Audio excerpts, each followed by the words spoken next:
행하다가 죽으면 우리는 천국 갈 백성들이 아닙니다. 아마 그렇게 자기 부하들을 설득했을 거예요.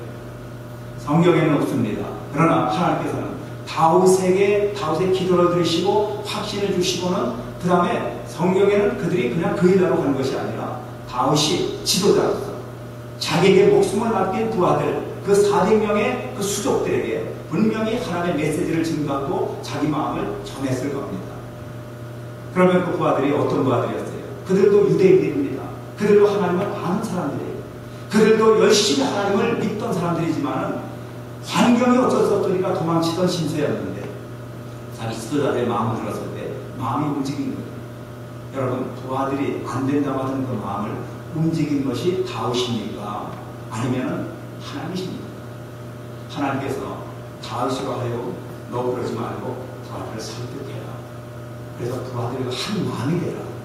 내가 부하들을 떠나서 오는 것은 내가 잘 안다. 그러나 너희들이 그 피하고자 하는 그 길은 너희가 사는 길이 아니고 내가 위대한 왕이 되는 길이 아니라 내가 준 그 사명을 행해서 그것이 힘들고 장애물이 있더라도 그 길을 가야 내가 산다 라고 하는 그 말씀을 주셨고 그것을 부하들에게 설득한 것이 부하들의 마음을 움직인 겁니다.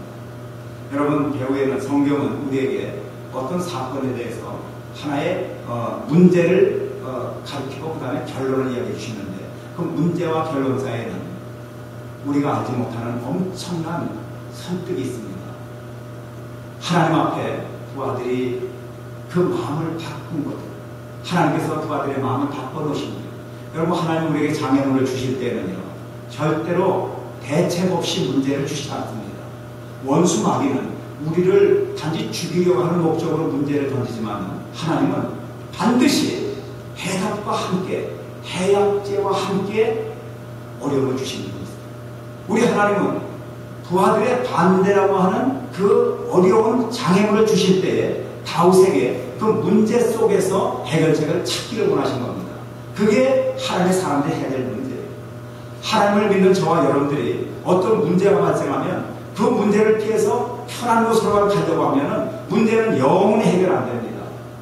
그 문제 속에서 하나님의 음성을 듣고 문제 속에서 하나님의 해답을 받는 거예요. 그리고 하나님은 반드시 문제 속에 우리가 승리할 수 있는 길을 열어놓으셨습니다. 문제를 피하는 사람은 아무것도 열매를 거두지 못합니다. 그래서 하나님은 우리에게 인내를 요구하시는 거예요. 인내를 이루라. 이는 너희로 온전하고 구비하여 조금도 부족함이 없게 하려 합니다. 인내가 뭡니까? 영어로 페이션이라고 하는데요. 신앙생활에서 이 페이션보다 더 귀중한 덕목이 없습니다. 이것은 성령의 열매입니다. 저와 여러분의 신앙생활은요 끊임없는 인내의 연속입니다. 보기 싫은 사람이 있습니다. 교회가 원치 않으면 해할 때가 있습니다. 그래서 마음이 상할 때가 있습니다. 정당합니다. 분명히 그건 이성적이고 논리적이고 참으로 맞는 말입니다. 그럼에도 불구하고 하나님의 사명은 뭡니까? 너희들 인내하는 거예요. 원수를 사랑하는 거예요. 용서의 마음을 가지는 거예요. 우리가 마음속에 그러한 불편한 마음을 가지고 세상을 살면 하나님이 기뻐하지 않습니다. 우리 신앙생활이 뭡니까? 하나님과 화목하고 그리고 이웃과 화목하는 것이 신앙생활의 본질입니다.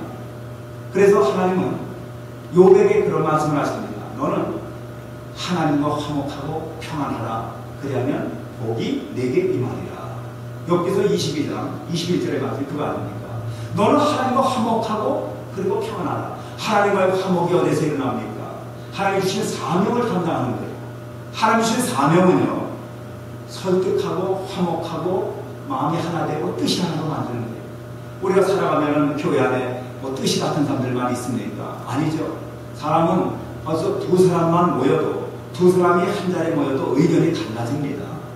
세 사람이 모이면 의견이 셋으로 갈라지고요. 10사람이 모이면 의견이 10개 의견이 생깁니다. 그 10개 의견을 우리가 어떻게 우리 힘으로 하나로 봅니까? 절대로 안 됩니다. 사람은 강합니다. 각자 자기 주관이 뚜렷하고 각자 자기의 생각이 가장 옳다고 생각하기 때문에 내가 남을 설득한다는 것은 결코 쉬운 일이 아닙니다. 그러나 하나님 하시는 거예요. 우리가 하나님의 향한 믿음 안에서 하나가 될 때는요 모든 것이 가능합니다. 그러나 하나님이 주신 사명을 잃어버릴 때는 모든 것이 불가능해요.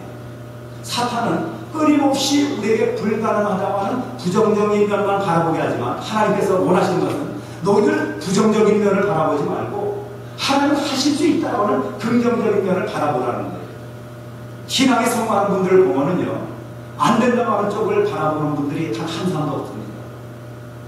언제나 내 앞에 놓인 문제는 힘들지만 하나님이 나와 함께 하시면 나는 이 장애물을 얼마든지 건널 수가 있다. 하나님이 나와 함께 하신다면 나는 이 난관을 극복할 수가 있다. 내가 비록 죽을 병에 걸렸지만 내가 하나님을 의지하고 하나님을 신뢰한다면 하나님은 나를 반드시 고쳐주신다 라고 하는 그 생각이 얼마나 귀중한 생각인 것 같아요. 사명자는 마음을 자기 자신을 설득해야 합니다. 나를 설득할 뿐만 아니라 나와 생각을 달리하는 사람들이 할지라도 그분과의 그 사람들과의 어떤 원수관계가 아니라 그들을 설득해야 돼요. 그것은 나의 생각이나 나의 말로 설득하는 것이 아니라 하나님의 사랑과 하나님의 용서와 그리고 하나님의 마음을 가지고 설득하는 거예요. 그래서 말이 많이 필요 없습니다.